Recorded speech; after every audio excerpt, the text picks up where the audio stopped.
Hi, everyone. Welcome to APQC's KM September support call. September KM support call.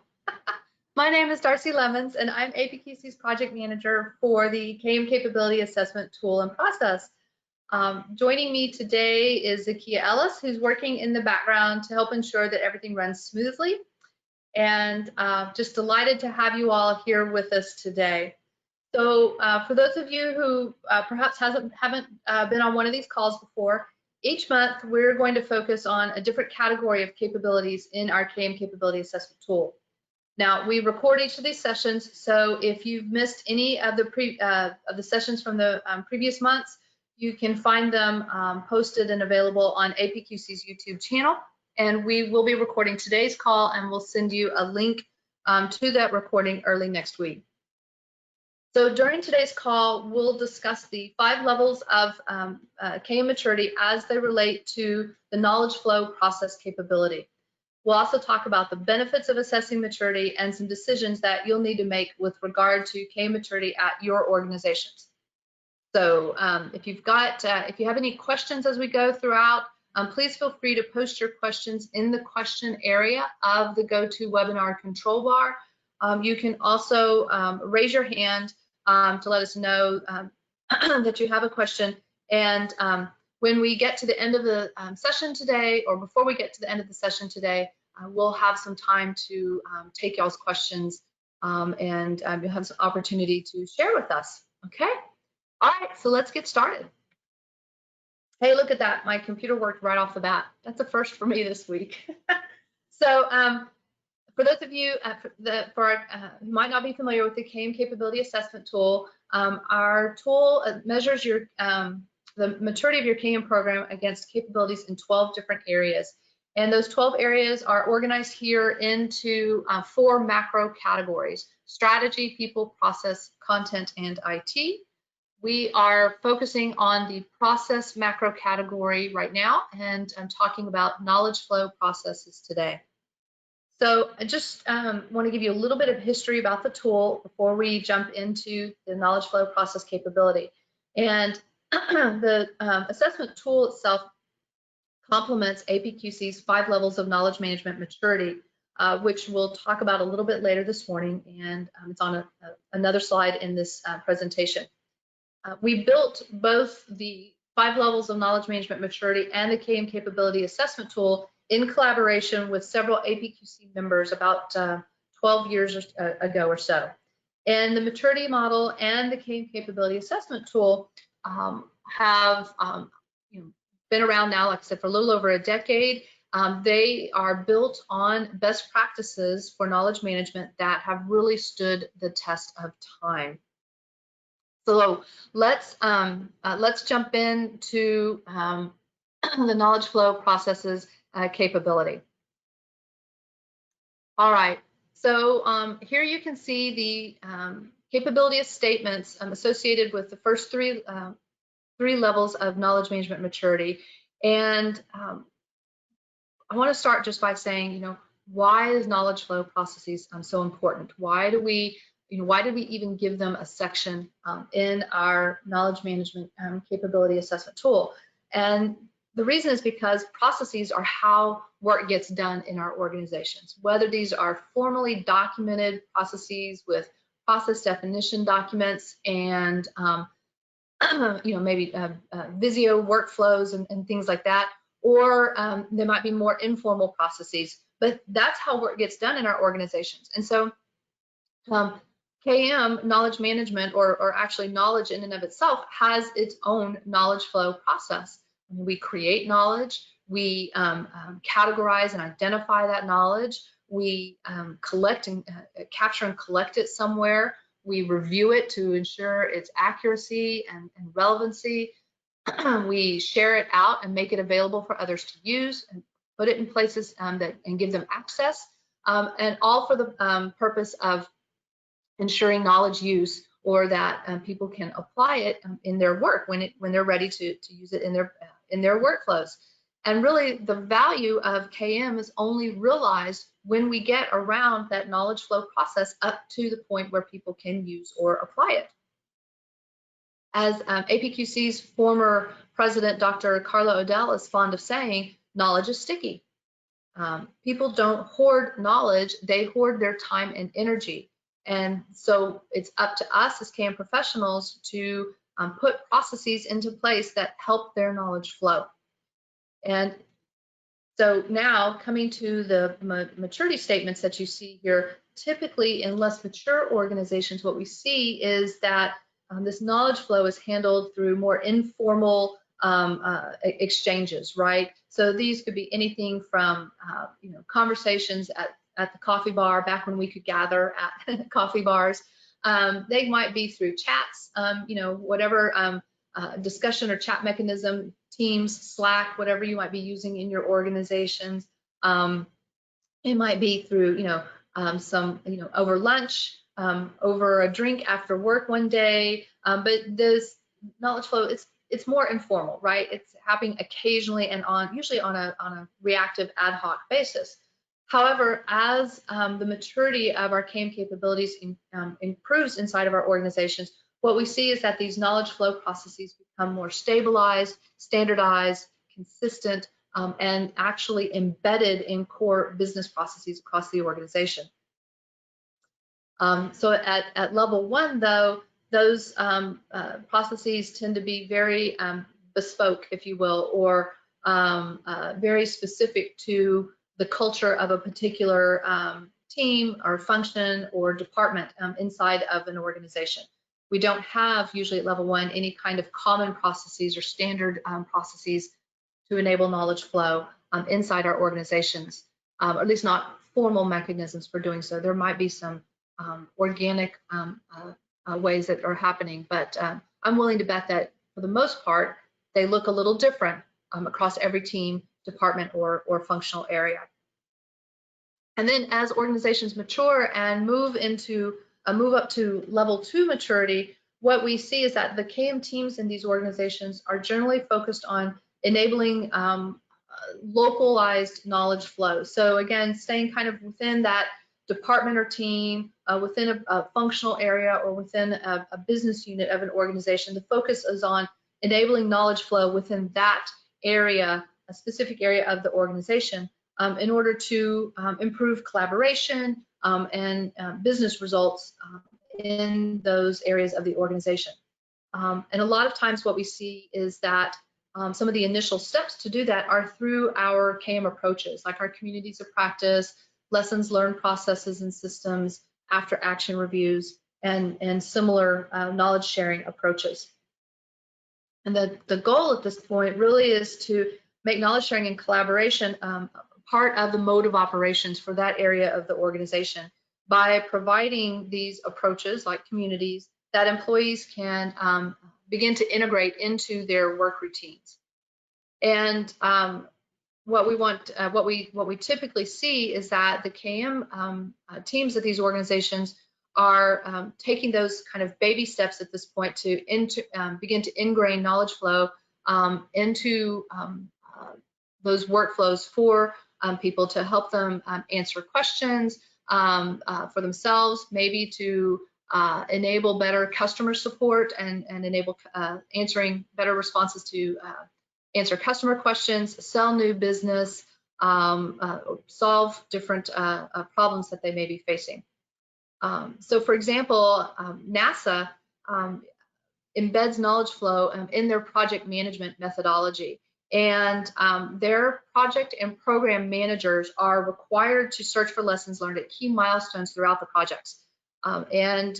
Starting from the moment that they're initiating and planning a project all the way through to closeout.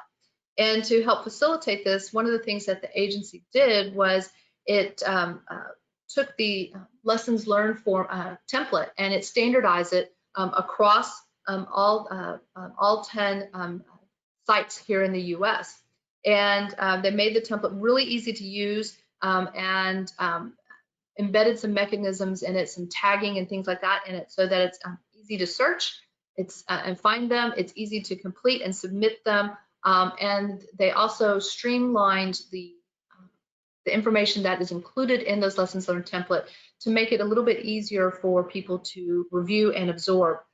They do have places in the document where people can attach or include links to videos, links to pictures or diagrams, links to other documents, so that if the initial piece of information is intriguing enough and they want to explore more, they can do so, but they don't have to first read through a 13-page document to make that determination.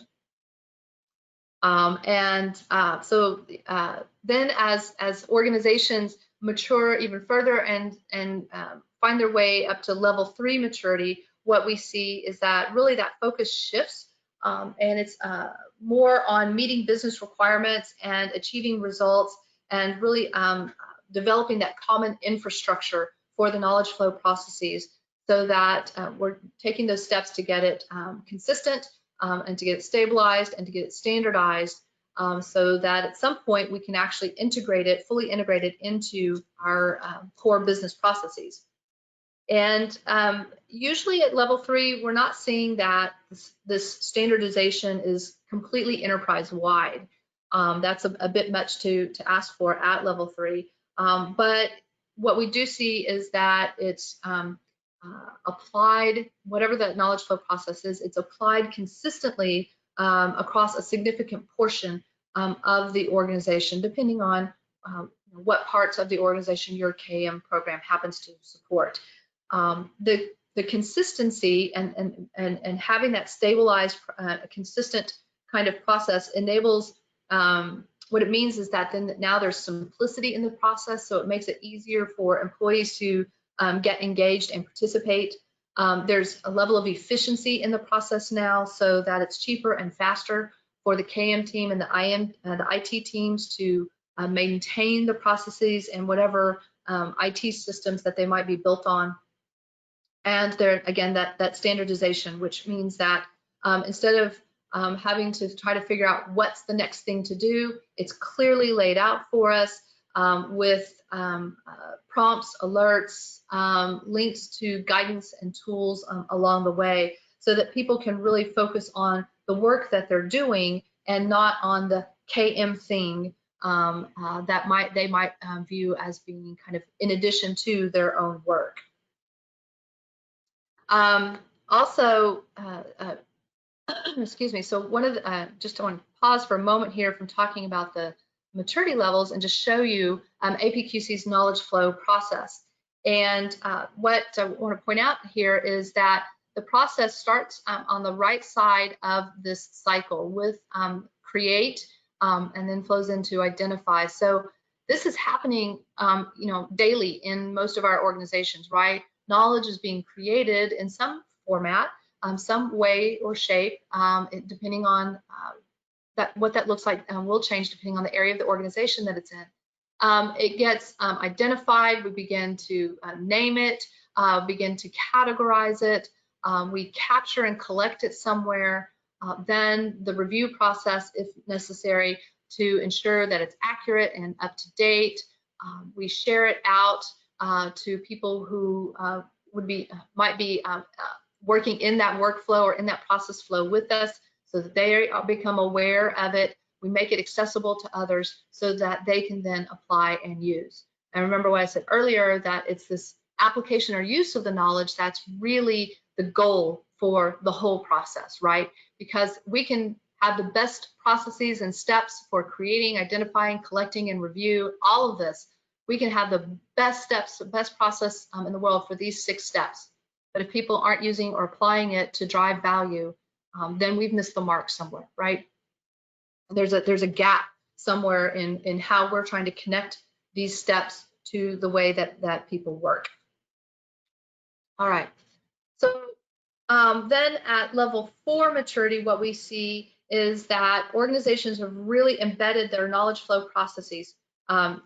Might look something like this, might be smaller or shorter, but whatever that knowledge flow process is that they have developed, they've embedded it into their core business processes inside their organization.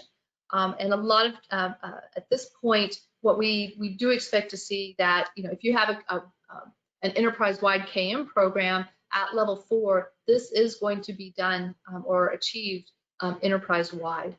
Now, it might not be for 100% of your processes, but for those critical core business processes, knowledge flow has been integrated or embedded in it. And what we see then through this is that whatever those steps are in your organization, you may have 7 steps like APQC does.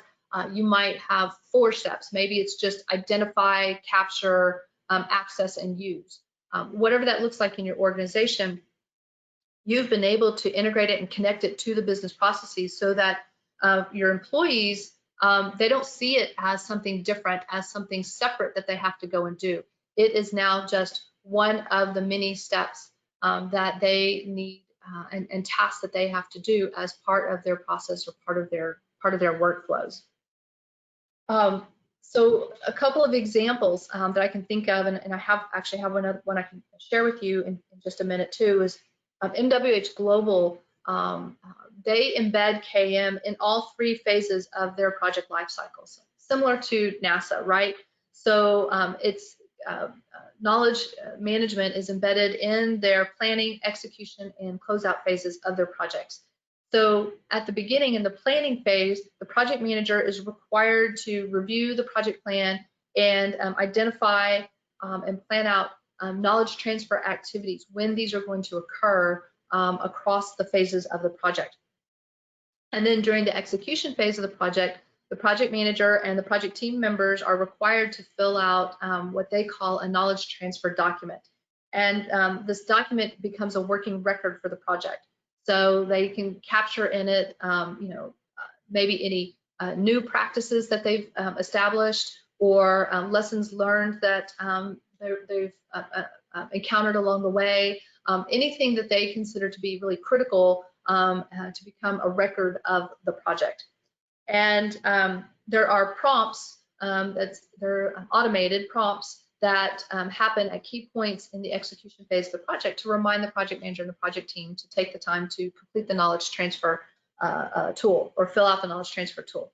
And then during the closeout part of the project team conducts a post, they call it a post, not a postmortem, a post-project appraisal to review the project and discuss those new practices that they may have established, discuss any lessons learned, any critical knowledge to the project, and then they identify any recommendations to share with future project teams, things that they believe would be important for similar projects that might already be in the either maybe in the pre-planning phases. And let's see, who else? Oh, let me show you this example. So this is from MSA. At MSA, they call themselves the safety company. And for those of you who aren't familiar with them, they manufacture or design and manufacture safety equipment.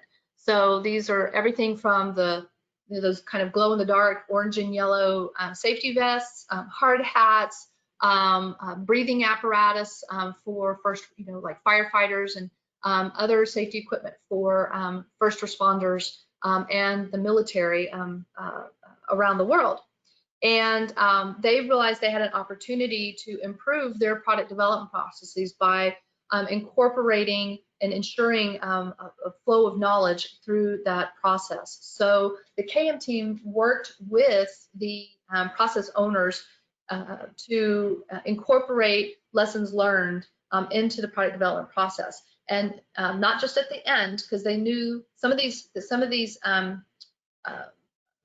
teams, these product development teams, work together it's not something usually that happens just in like 6 months, right? It's a year, 2 years, maybe even longer. So they wanted to incorporate lessons learned throughout the product development life cycle, not something, and not have it be just something that they did at the end. So you can see here kind of how they've got it in, not only does it happen, it's not on the screen here, but not only does it happen in the planning phases for the project, but then at in conjunction with key stage gates as they go throughout the project. So the project team is required to look for lessons learned in this very robust wiki site that they have available to them. And they're required to do this for each stage gate. So they capture the lessons they capture lessons associated with the piece of work or the phase of the project that they just completed and get those into the wiki. But they're also required then to search the wiki for any lessons that might apply to the phase of the project that they're about to enter into. So it's an ongoing process throughout. And this has been incorporated into the methodology and into the guidance documents and workflows for these teams. So now, at first, it was a little, it was different, right? And kind of a little awkward. And but now they've been doing this for 2 or 3 years now, and it's just become part of the way they work. And it's definitely an expectation from their management and leadership that they enable this knowledge flow through the product development process. So going back, just want to talk about the level 5 maturity at this point, because what we see here really is that not only have we established these knowledge flow processes inside our organizations, we've got them, they're consistent, they're stable, they're standardized, they're incorporated or integrated into our core business processes. But by level 5, we're actually expanding these across and outside the boundaries of the organization. And we do that because so much now in the work that we do in our organizations, we rely on knowledge coming in a lot of times from outside the organization. And sometimes you can just go and search for that. But a lot of times we need to have access to people with knowledge and expertise that don't necessarily work directly for our organization. So this might include contract workers, subcontractors. It might include alumni of our organizations. It might include academic or industry partners, joint venture partners, our suppliers and vendors, and even our customers to a certain extent. So one great example is from NASA. NASA supplements its full-time workforce with a large population of contractors and subcontractors who are granted access to their KM tools and approaches. So they, at NASA, they know that both their full-time workforce and their external contributors, these contractors or subcontractors, need to be able to collaborate with each other. They need to be able to act as one team. And we need to be able to access the critical knowledge and lessons from past projects and programs to apply to current and future ones. And so for that reason, their contractors and subcontractors on certain projects are granted access to their relevant knowledge repositories and systems. And in fact, NASA's even gone one step further, and people like you and I here on the call today, if we go to the NASA website, there's a portion of the NASA website where they share their lessons learned with the general public. I think that's really cool. I love NASA and kind of all things space related. I just kind of geek out that way. Anyway, another example is from MITRE, and MITRE is a defense research organization. And they, a few years ago, they've actually been doing this now, I think almost a decade, I want to say, but they created a business networking program or platform that they called Handshake. And Handshake was developed to support relationships between MITRE employees and vendors, the program sponsors who often are in different defense organizations, MITRE alumni, other government agencies, and government and military personnel, who apply MITRE's research. So the tool enables, this Handshake tool enables the users to connect to a network of their colleagues, and it gives them, they have areas where they can go in and like, there's discussion forums and chat areas in there. They can get status updates on the work that they are collaborating on together, and all kinds of project-related information that's available to these individuals who are not necessarily MITRE employees. And Tata Chemical is another great example where they provide collaboration capabilities to external partners through a platform that they call Eureka On Demand. And this is a portal where employees can post questions, They can let people know, hey, I need some help. Can we do some brainstorming about a problem or a situation that I'm trying to resolve? And the Eureka On Demand platform is open to a lot of their third-party stakeholders, including external consultants and partners in academia and with various research organizations. So the portal, that Eureka On Demand platform and portal, actually facilitates the collaboration and enables problem solving and enables their employees to take advantage of external relationships.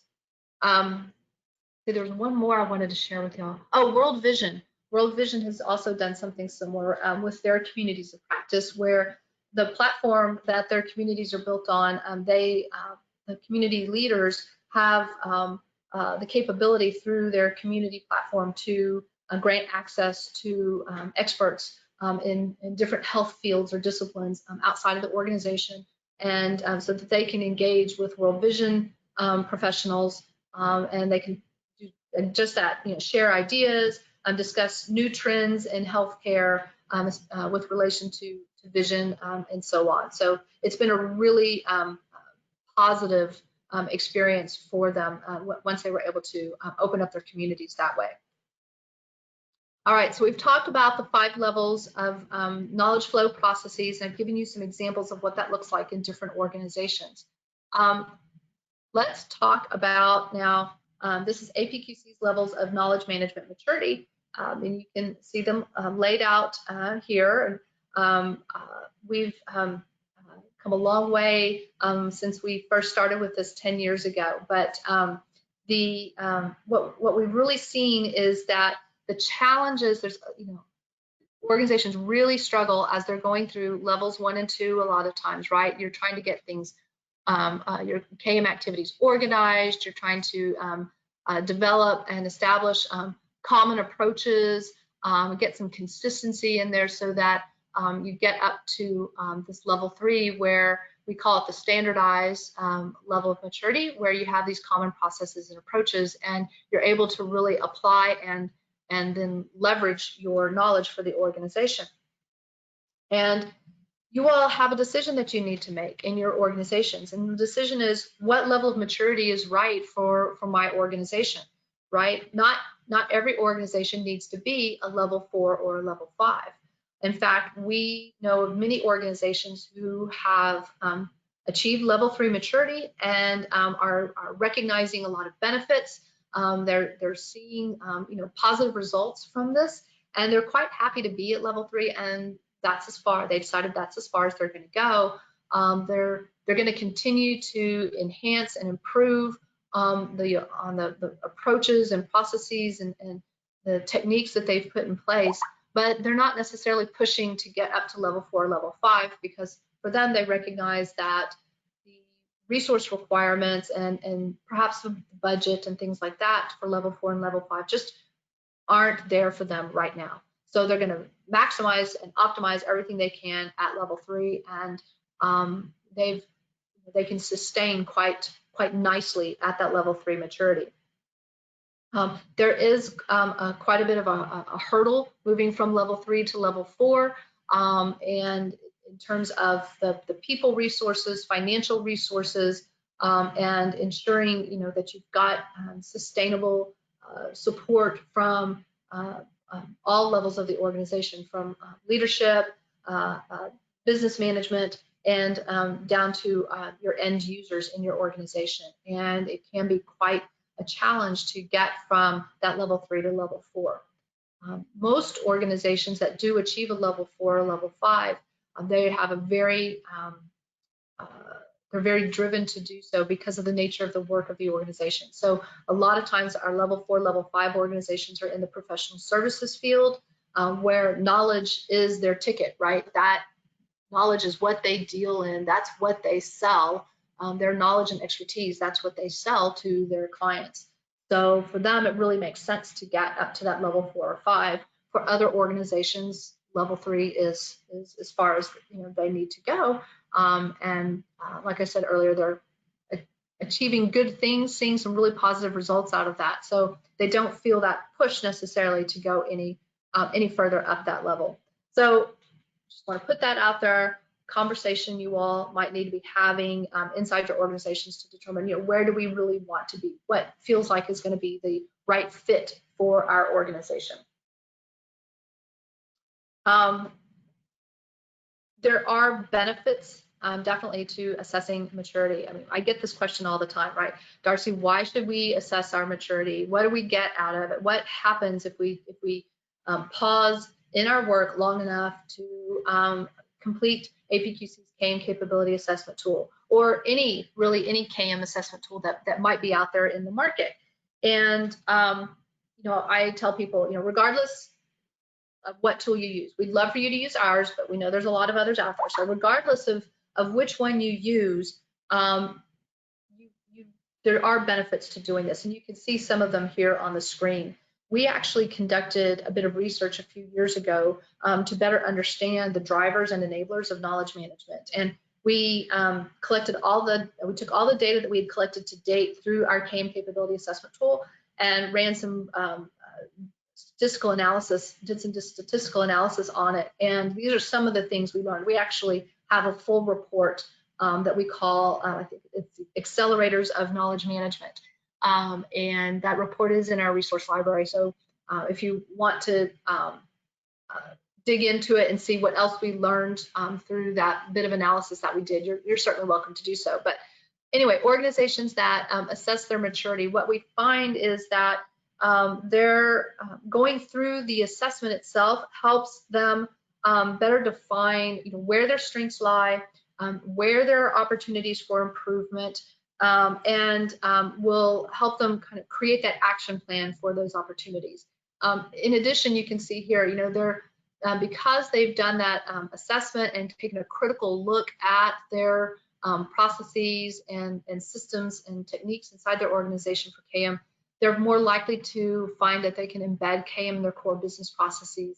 They're more likely to have the opportunity to enhance or improve their KM infrastructure and competencies to meet increasing demand in their organization. And they're much more likely to get the support to create a formal business case and get that approved to expand the KM program beyond wherever it started in the organization, expand it to other areas of the organization based on some predicted impact. So assessing the maturity, pausing for a little bit, assessing the maturity of your organization definitely can have some payoffs.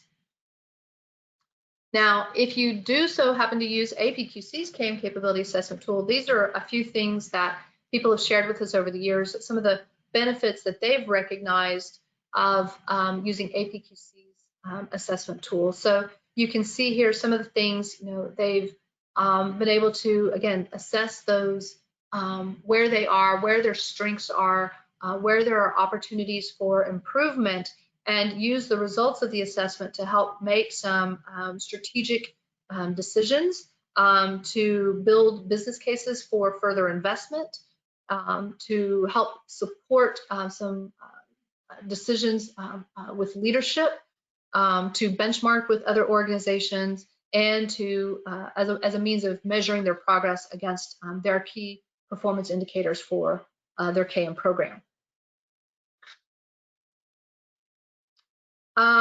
Let's see. Oh, so this is a snapshot, or it actually is a snapshot of 3 different organizations with very strong KM programs, and you might be familiar with one or more of them. But what I want to point out here is that for these programs, each of them has a very clearly defined value proposition or business need in their organization. So they have been able to establish that connection between KM and the business to say, here's KM, here's what KM can do for you. It can help improve the quality in your product development processes. It can support your functional excellence initiatives inside your organization. It can help improve operational efficiency. It can help support and elevate your innovation activities inside of your organization. So they've developed a very clear value proposition. They offer a portfolio of knowledge management approaches. in support of these different areas of the business that that they are going to work with. They leverage a variety of technologies, and they've taken the time, they put some measures in place and documented the impact that they're having on the organization. And one of the things that they've also been able to do as they've matured their organizations then is, with these knowledge management approaches, connect these and integrate these into some of these business opportunities and the core business processes that are a part of these different efforts inside their organizations. So just a quick snapshot, we have profiles on these 3 organizations and the other organizations that I've mentioned, MSA, the safety company, MWH Global, NASA, and Tata Chemical. We have profiles or case studies on each of these available to you all through our resource library.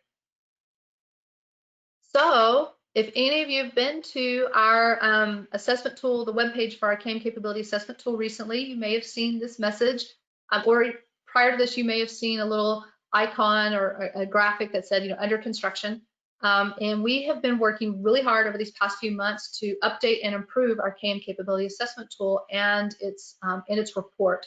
So it's now much easier for you to complete.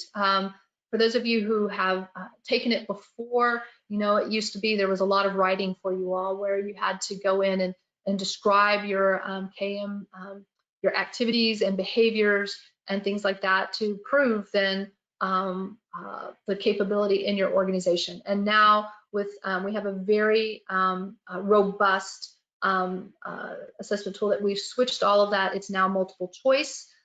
Each question comes with a pretty extensive answer set, and you can pick or indicate your level of where you are with regard to that capability question out of that answer set. Same capabilities, same 5 levels of maturity, but a different, better look and experience for you all, the end users of it. So it's now available for beta testing. Go check it out. And we're going to, once the beta testing is done, then we'll kind of do a more formal announcement of it. But encourage you to go check it out. You can see there on it, there's a static view of the tool itself, as well as a sample of what the new report format is going to look like. Now, one of the best things I think coming out of APQC's KAM capability assessment and maturity model is the fact that we can see how hard you all are working, right? And what you're doing to get your organizations from that kind of level 1 to 2 to 3 and so on. And we now have an opportunity to recognize you all and your accomplishments in knowledge management. So we'd love for you all to get involved. How can you do that? It's pretty simple, actually. All you have to do is complete and submit the KAM capability assessment. And once we have your assessment in hand, we will review and validate your data and prepare you a benchmarking report with your results in it. And then any organizations achieving level 3, 4, or 5, we will connect with you because you have an opportunity to be recognized and be part of APQC's excellence in knowledge management. Let me show you, here's a few of the organizations that we've recognized to date. We started in 2019 with this, so 2020 was our second year, and we're going gangbusters with this and looking forward to continuing this on into 2021. So some of the organizations that we've recognized most recently include Capital Group, PTT, EP, an oil and gas organization. Capital Group is a financial organization. We have the NATO Communications and Information Agency, Mercer. They are a professional services firm. Deloitte, also professional services. SNC Lavalin, an engineering firm. Arup Professional Services. MITRE, the organization that I described for you earlier with the Handshake platform, a nonprofit defense research organization, and the U.S. Army Central Command, just some of the more recent organizations that we've recognized for their excellence in knowledge management. So we'd love to see your organization's name on this list. And like I said, all you've got to do is complete the assessment and submit it. And once we have validated whether you're level 3, 4, or 5, we will connect with you to talk about and get you into our Excellence in Knowledge Management program. So, you know, we get asked the question all the time, why assess maturity? Why should we do this? And you know, it's really easy for us to say, well, maturity matters, because it does. I think many of you have probably heard the phrase, what gets measured gets done, right? And in today's results-driven environment, you know, and especially since the pandemic, you know, when budgets have been cut and everybody's keeping a closer eye on the work that's being done, and we're trying to do things as efficiently and effectively as possible, then you know, we've got to, from a KM side, we've got to do our part in that, right? So we also need to keep an eye on, you know, you know, how many people are participating and engaging and using our processes and systems and tools and approaches. How well are these tools and approaches working? Are they effective? Are they efficient? And whether knowledge management, our program or our KM initiative, is really generating some kind of positive impact or return for the organization. The data that we've collected and analyzed over the years suggests that organizations really benefit from standardizing their knowledge flow processes and including how they capture and retain their tacit knowledge as well as their explicit knowledge.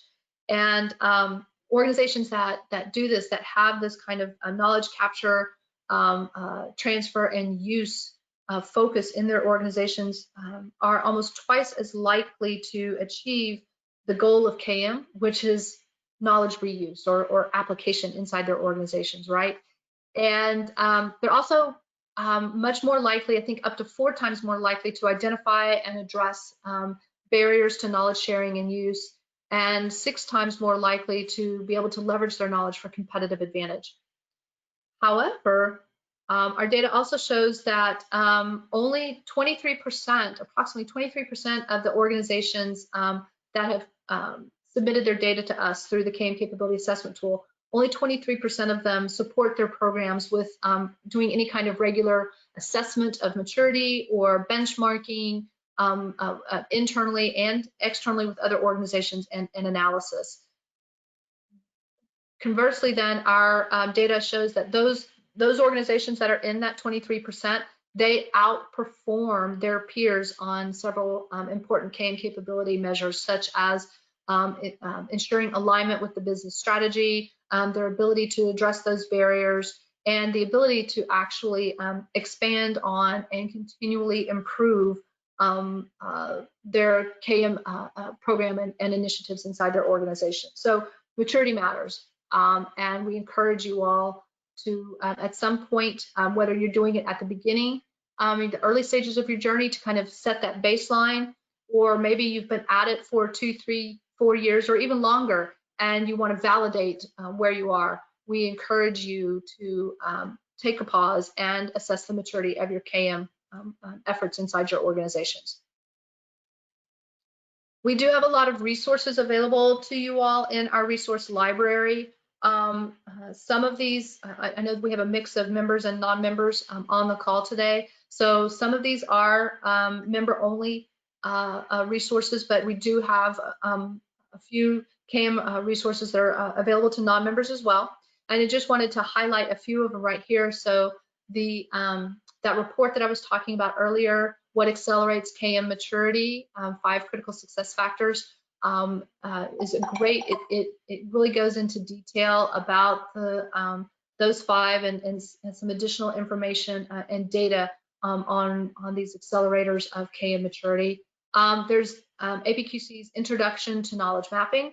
Knowledge mapping is a great tool to help you understand how and get a picture of the kind of as-is state of knowledge flow in different parts of your organization. So for different teams and different groups or business units, you can conduct some knowledge mapping to say, you know, what is the critical knowledge that you need to perform in these workflows, and you can lay out the workflow steps or the process steps, identify the knowledge needed to perform the tasks and activities associated with those steps, and then engage people in conversation about that knowledge to understand, you know, how easy is it to get to? Do you ever have any problems getting to it? Do you have trouble finding it? When you find it, can you access it? Can you open it? Is it up to date? Do you trust it? Is it quality? Who owns it? Where does it live in the organization? So knowledge mapping is a great technique to kind of, again, get that as-is state. And then once you have that view of how knowledge flows in different parts of your organization, you can look at the issues that you've uncovered through the knowledge mapping and begin to put a plan in place to address and mitigate those, so that we can get past some of those barriers and really kind of just open it up so that knowledge flows like a beautiful river through our organizations. There's a whole collection of information in our resource library under called on APQC's knowledge flow process. So in that collection, there's actually a couple of articles on the knowledge flow process itself. There's one that gives a really neat overview of all 7 steps, defines each of the 7 steps, and gives you some very nice examples of what those, how different companies, what those 7 steps look like in different companies. And then there's deeper articles on each of the 7 steps that go into really some pretty deep detail on what those steps look like and what are some of the enablers for those steps. And then finally, we have a collection on managing project knowledge. And I put this in here because there are several profiles on different companies as part of this collection that talk about and describe how they've integrated their knowledge flow processes into different core business processes. And in some instances, it's similar to like NASA and MWH Global, where they've really integrated it into their project management methodologies. And some it's like MSA, where they've integrated it into other processes like new product development or the sales process, for example.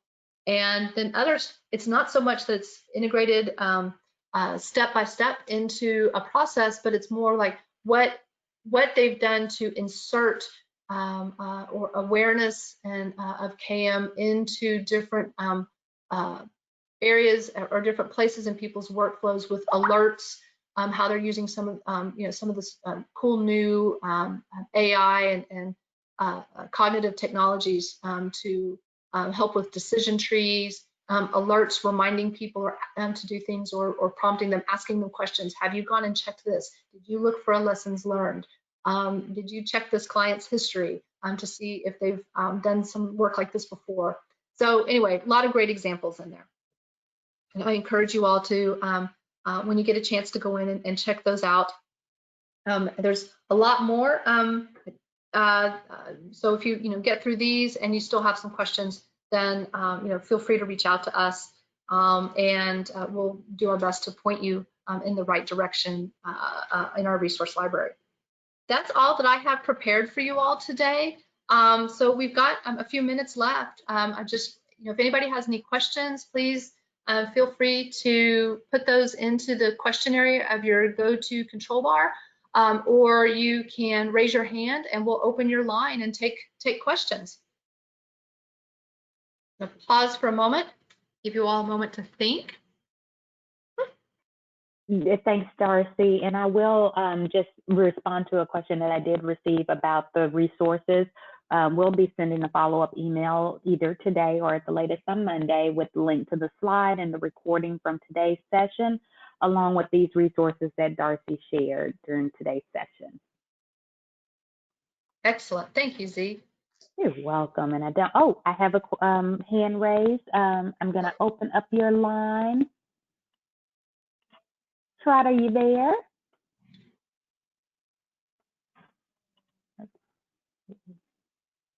I think you're self-muted.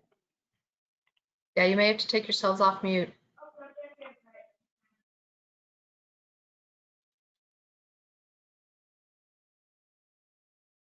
Hi, is someone there?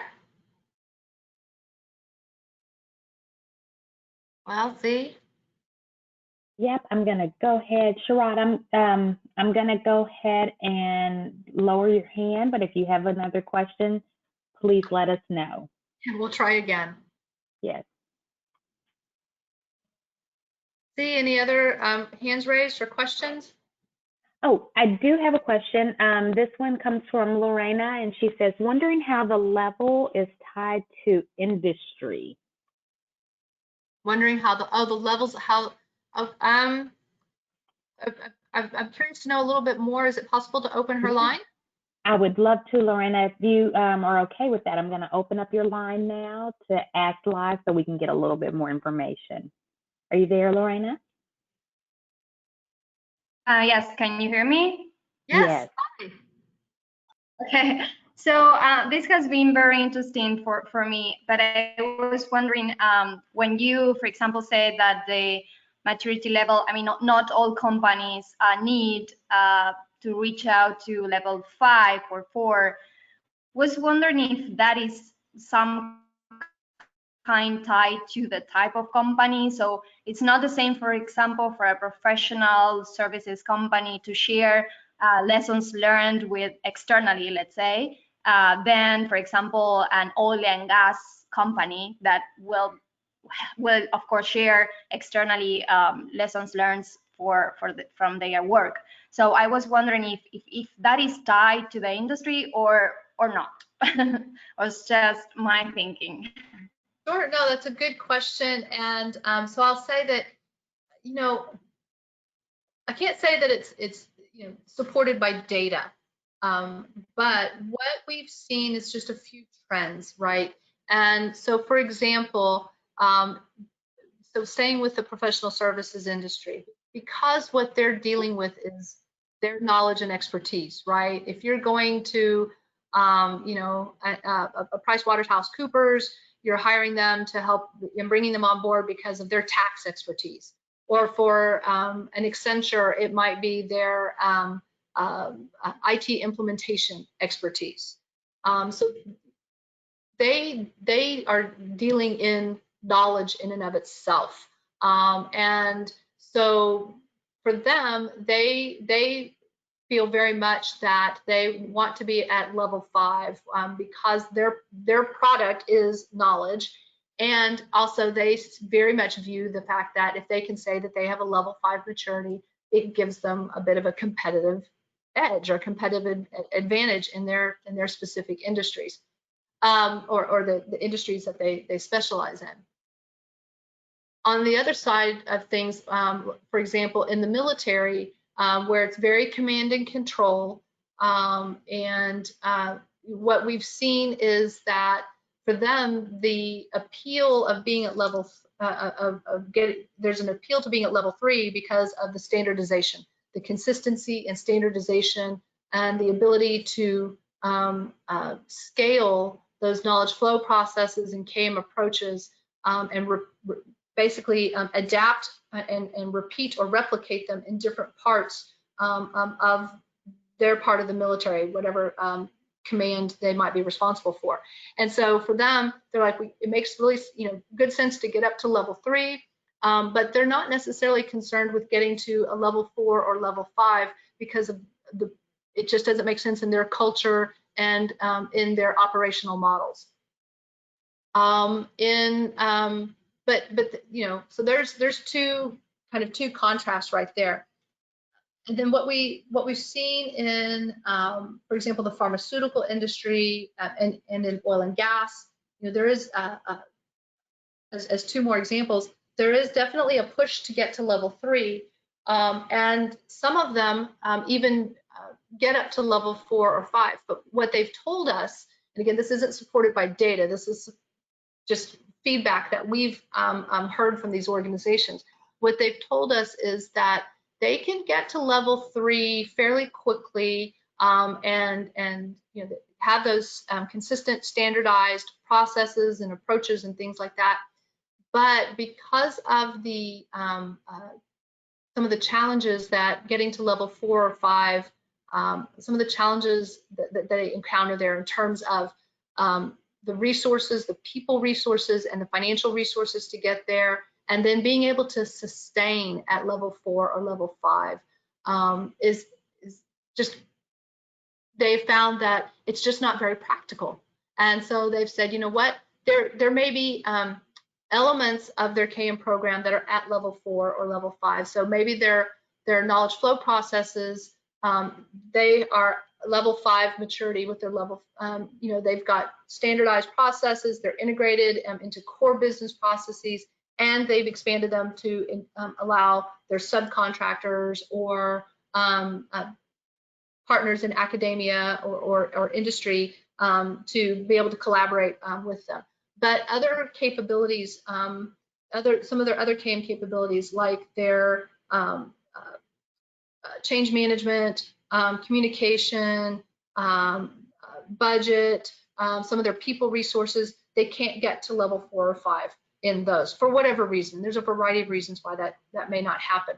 And so they're, you know, they may have 1 or 2 of the 12 KM capabilities. They may achieve level 4 or 5, but they can't get to level 4 or 5 across all 12 capabilities. And so they make a decision to say, okay, well, you know, here's our business model, here's our culture, here's how our company operates, and with KM they can make some decisions to say we want to get our processes and approaches up to level 5, but we're not going to, you know, they're not going to necessarily focus time and effort in some of the other capability areas because of they're like, right now perhaps it might be that they don't have the leadership support or the business case for the additional funding and resources that it would take. So that's kind of what we've seen. I hope that answered your question. It is in terms of how this ties to industry. And thank you for the question. Appreciate it. Thanks, Darcy. Now I'm going to open up the line for Sharad again to see if we can get a question here. Let's see. I think your line is open, Sharad. You have to just unmute yourself. There we go. Well, I'm sorry, it's Sharita. Oh, I'm sorry, Sharita. I didn't know you were calling me out, so I do apologize. No worries, no worries. So I have 2 questions here. First question, simple question. So I understand that knowledge flow looks different at what it looks like at level 3 and 5. Is it different at 1 and 2 versus 3 and 5? Because at 1 and 2, it's more ad hoc and there's really no intentional planning. Is that really the difference? It is. It tends to be very localized, and there's not a consistent process. So a lot of times at levels 1 and 2, it's whatever happens when we have like a team meeting or a department meeting. It happens, you know, in those hallway conversations. You know, we might pull a group together to do some brainstorming, but there's just not a consistent way for that people do this. There's not a methodology that they follow or a process that they follow. Whereas when you get to level 3, you start seeing that you've got that kind of methodology or process, and you're starting to connect it into people's workflows. So yeah, it's more proactive and connected to those workflows as opposed to reactive, just in the moment when I have that need. Awesomeness, thank you. And then last question. So how do you handle departments who are doing great in knowledge management, but they do not see it because it is embedded in their processes already? So when they're kind of looking and reflecting, meaning they don't give themselves credit for items that they're doing because they don't see it, because it's not separate from the way they typically do business, but they are doing it, and they are not, you know, using knowledge management terms and calling X, Y, and Z. Well, this is knowledge management. How do you handle that? So, you know, a lot of times we have to kind of I hear you, because that can be challenging. And a lot of times what we have to do is we have to do some translation. So it's almost like having like an English to Spanish to English dictionary, only we have a KM to business to KM dictionary. And because they don't, as you said, they're doing knowledge sharing, they just don't think of it as knowledge management. And that's fine. They don't have to think of it that way, and they don't even have to call it knowledge sharing or call it KM. But a lot of times what I do is I just start by asking them questions. Well, when you encounter a problem, how do you share? How do you ask for help? Who do you go to? What processes or mechanisms do you use? When you're in the flow of work and there's opportunities to collaborate, what does that look like? How do you work with each other to get this piece of work done? And so then what you say, you're like, then you can tell them as they're describing it for you, and you can say, well, that's great. You've just shared knowledge. That's what you're doing. Whatever they call it, that's what they're doing. So you have to kind of, I don't ever ask them to kind of change their language or change or call whatever they're doing something else. But let me give you an example. This is from the Army Corps of Engineers, and there's one of the divisions in the Army Corps of Engineers is very much focused on quality. Everything they do, they have a huge quality initiative, and so all of their knowledge sharing really occurs through that quality initiative. And they have all kinds of quality tools and systems and things like that. And their knowledge gets captured in these quality systems. That's their repository for their knowledge. And they have these quality processes or methodologies that are integrated as part of their project management that they do. And they don't ever talk about knowledge management. But so I just started saying, well, how do you walk me through your project process. And as they were walking me through that, I'd be like, okay, so when you complete a phase of work, how do you document the knowledge that occurred during, or the things that occurred, and capture that critical knowledge? And if there's key points, key things that might be helpful for other teams, how do you share that over with them? Oh, well, we put it in the quality system, and then we push it out, and it goes to the X, Y, and Z teams. You just did knowledge sharing, only you called it quality. So we as became professionals kind of have to put on the business hat and learn to speak the business language, and just start asking them some questions about how they do these things. Not, do you use the KM tool? Just, well, what tools do you use? And then you can point out to them, what you just described for me, that's collaboration. That's what we call collaboration. That's what we call knowledge sharing or knowledge capture and transfer. They don't have to change the language of it. We have to learn their language, not the other way around, and then kind of highlight for them, these are good things that you're doing. We would like to figure out, we from the KM side would like to figure out, how can we help you do these better? If there's an opportunity to make this more consistent, improve the quality of the knowledge sharing that's going on. Are there some things that we can do to help facilitate that and make it better for them? So really, for me, it's all about that. I've got to learn to speak their language and understand it from their side before I can start trying to interject some KM into it, or help them understand where they're doing KM without calling that. So thanks for the question, Sharita. I appreciate it. All right, Z, I think I've gone a little past our time. I think so. Sorry, y'all. But so I just want to say thank you all very much for joining me on the call today. Really appreciate it, and look forward to seeing y'all at next month's KM support call. Have a great day, and stay safe, everyone. Bye for now.